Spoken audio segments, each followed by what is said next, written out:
Zaman sekarang emang masih works ya pakai BA. Kenapa nggak pakai face of the brand aja? Nah, let's talk about it. Face of the brand itu sebenarnya bukan orang yang dipakai cuma buat endorse saja, melainkan mereka tuh salah satunya representasi hidup dari brand tersebut. Nah, terus bedanya apa sih sama brand ambassador? Jadi kalau misalkan BA aka brand ambassador itu biasanya mereka cuma minjem popularitas dari public figure karena mereka tuh udah terkenal duluan. Meanwhile, kalau misalkan face of the brand itu mereka dibentuk dari brand, jadi ya mereka tuh dikenal ya karena brand itu. So ini tuh bukan tentang siapa dia sebelumnya, melainkan dia jadi siapa sih di dalam brand itu.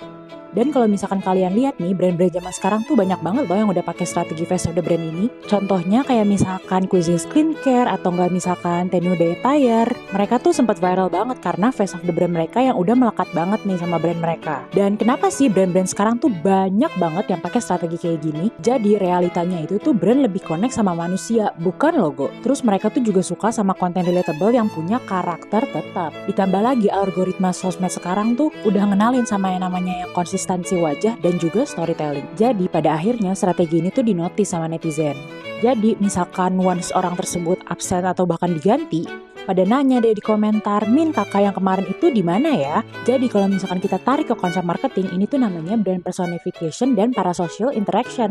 Dimana brand personification itu aka brand itu dikasih wajah sama personalitinya sendiri, dan parasocial interaction ini bikin audiens merasa kenal sama orang yang ada di balik konten tersebut. Nah, strategi ini tuh powerful banget karena bisa ngasih brand trust, familiarity, dan retention dalam branded content.